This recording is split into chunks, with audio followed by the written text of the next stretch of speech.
Bismillahirrahmanirrahim. Assalamualaikum warahmatullahi wabarakatuh. Halo semuanya, hari ini kita akan belajar metode mencari akar persamaan secara numerik. Nah, pertanyaan pertama, kalian masih ingat tidak apa itu definisi akar dari suatu persamaan? Misalkan kita punya persamaan fx sama dengan ax kuadrat ditambah bx ditambah c. Nah, dengan formula kuadratik atau yang biasa kita kenal rumus ABC, rumus kecap, kita dapat mencari x1 dan x2 sama dengan min b plus minus akar dari b kuadrat min 4ac per 2a. Nah, ini rumus ini untuk mencari nilai x yang memenuhi fx sama dengan 0. Nah, jadi akar dari suatu persamaan adalah seluruh nilai x yang memenuhi fx sama dengan 0. Ada 4 metode untuk mencari akar persamaan. Yang pertama, metode gambar grafik. Yang kedua, metode bagi dua. Dua metode ini akan dipelajari dalam satu pekan. Lalu yang ketiga, metode titik tetap. Dan yang terakhir, metode Newton-Raphson. Dua metode terakhir akan kita pelajari pekan depan. Kita akan bahas satu persatu. Setiap metode akan kita bahas langkah-langkahnya, catatan apa saja yang ada pada metode tersebut, lalu contoh soalnya. Kita mulai dari yang pertama, metode gambar grafik. Langkahnya yang pertama, kita gambar grafik Y sama dengan fx. Lalu kita observasi di mana kurva tersebut memotong sumbu x. Untuk catatan metode ini, yang pertama, metode ini sangat sederhana dan akar yang diperoleh hanya perkiraan kasar. Kita masuk ke contoh soal. Soal yang pertama, tentukan akar dari fx sama dengan x kuadrat ditambah 3x ditambah 2. Langkah pertama, kita ambil beberapa titik x, fx. Misal, x-nya kita ambil ada 7 buah, min 3, min 2,5, min 2, min 1,5, min 1, min 0,5, dan 0. Lalu kita hitung untuk x sekian, nilai fx-nya berapa. Misalkan x-nya min 3. Kita masukkan ke rumus fx, maka kita peroleh fx-nya adalah 2. Kita lakukan hal yang sama untuk ke 6 titik lainnya. Langkah kedua, kita gambar titik-titik yang sudah kita peroleh di langkah sebelumnya pada sistem koordinat Kartesius. Di sini bisa dilihat ada 7 buah titik ya, A1 sampai A7. Lalu kita tarik garis yang melalui titik-titik tersebut. Bisa kita lihat kurva yang berwarna hijau ya. Lalu kita perhatikan titik yang berada pada sumbu x, yaitu A3 dan A5. Nah, di sini kita peroleh akar dari persamaan fx adalah x sama dengan min 2 dan x sama dengan min 1. Contoh soal nomor 2, tentukan akar dari fx sama dengan x kuadrat ditambah x dikurangi 3. Langkah pertama, kita pilih beberapa titik. Di sini saya mengambil ada 5 titik, B1 sampai B5. X-nya kita pilih min 2,5, min 0,5, 0, 1, dan 2. Nah, kita cek. Jika X-nya min 2,5, kita substitusi ke rumus fx, akan kita peroleh fx-nya 0,75. Nah, kita lakukan hal yang sama dengan keempat titik lainnya. Langkah kedua, kita gambar titik-titik yang telah kita peroleh pada sumbu koordinat Kartesius. Bisa dilihat ada B1 sampai B5 ya. Lalu kita tarik garis biru yang melalui titik B1 sampai B5.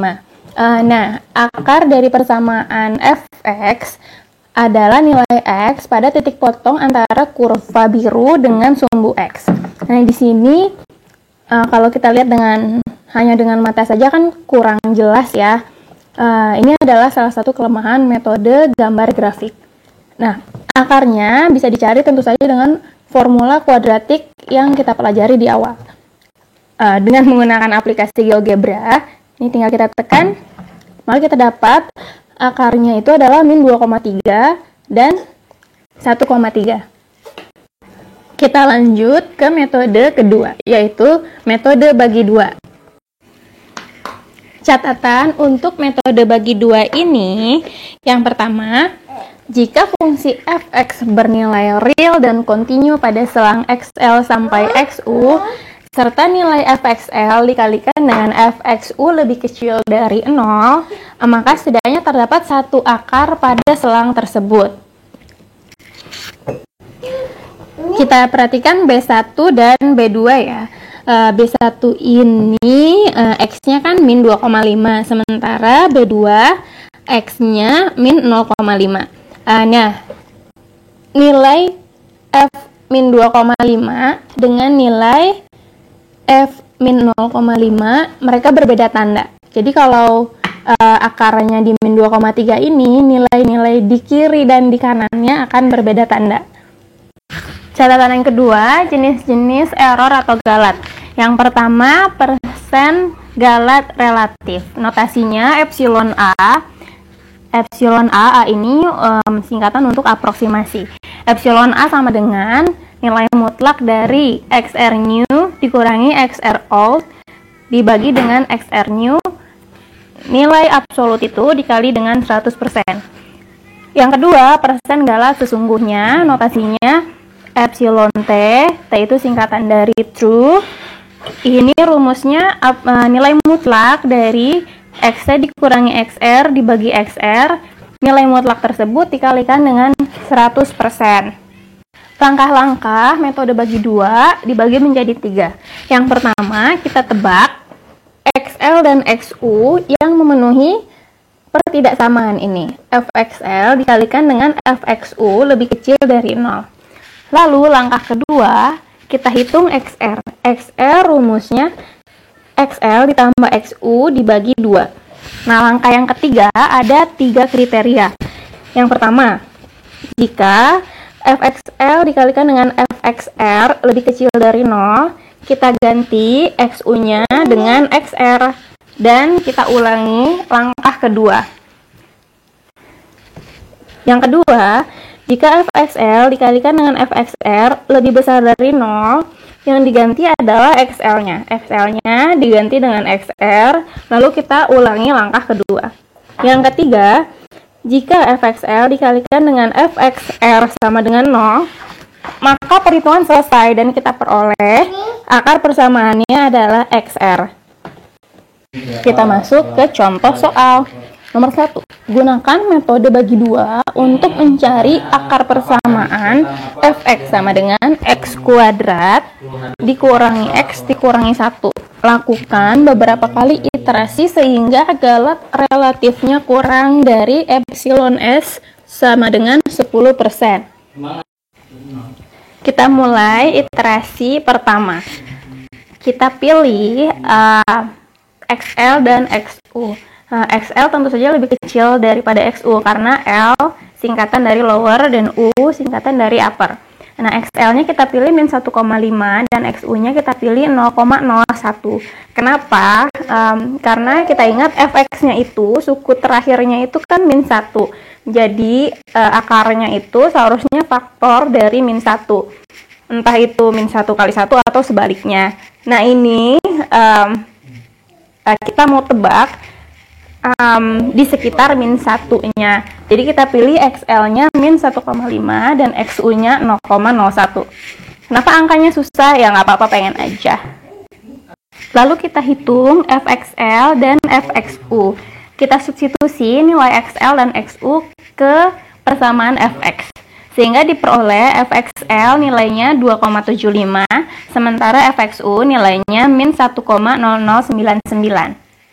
Perhatikan bahwa Fxl dikalikan dengan Fxu 2,75 dikalikan dengan min 1,0099 kurang dari 0. Jadi pemilihan XL dan XU-nya sesuai dengan syarat pada langkah pertama metode ini. Langkah kedua, kita hitung XR.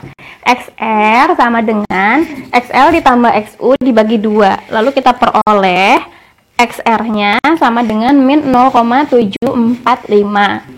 Langkah ketiga, pada iterasi pertama, Kita hitung fxr, kita peroleh fxr sama dengan 0,300025. Lalu kita cek fxl dikalikan dengan fxr. Karena hasilnya lebih besar dari 0, maka kita ganti xl awal dengan xr.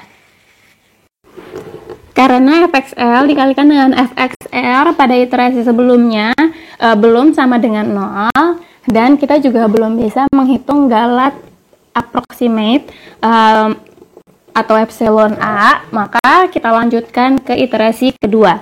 Langkahnya sama, kita pilih XL-nya sama dengan XR yang sebelumnya, min 0,745, dan XU-nya tetap seperti pilihan sebelumnya, 0,01.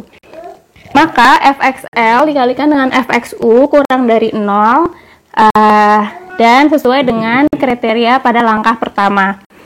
Lalu kita hitung XR. XR-nya kita peroleh. XR-nya kita peroleh XL ditambah XU dibagi 2 min 0,3675. Nah, karena sudah ada 2 XR, XR dari iterasi pertama dan XR dari iterasi kedua, maka kita dapat menghitung galat relatif. Galat relatifnya atau epsilon A itu sama dengan mutlak dari XR new dikurangi XR all dibagi XR new dikali 100%. XR new itu adalah min 0,3675. Sementara XR yang old dari iterasi pertama min 0,745. Kita peroleh hasilnya 1,6%, dan ini sudah di bawah epsilon S 10%. Jadi hitungan kita sudah selesai. Jawabannya nanti diharapkan dalam bentuk tabel seperti ini. Tentu saja hitungannya disertakan ya. Kita ada kolom 1, 2, 3, 4, 5, 6, 7, 8. Lalu iterasinya 1 dan 2. Iterasi ini bergantung pada kriteria epsilon S yang diberikan soal. Nah, pada iterasi pertama kita pilih XL min 1,5, lalu fxl-nya 2,75, XU-nya 0,01, fxu-nya min 1,0099, XR-nya kita peroleh min 0,745, dan fxr-nya 0,30003. Sementara epsilon A-nya belum bisa dihitung karena XR-nya baru ada 1. Pada iterasi kedua kita peroleh epsilon A atau galat relatifnya 1,6%, karena XR-nya sudah ada 2 ya. XR dari yang baru, XR new dari iterasi kedua, dan XR old dari iterasi pertama. Nah, epsilon A ini kita peroleh 1,6%. Dia sudah di bawah epsilon S yang diberikan soal. Jadi perhitungan kita sudah selesai sampai di sini. Jadi kita peroleh akar dari persamaan fx-nya adalah XR dari iterasi kedua, yaitu min 0,3675.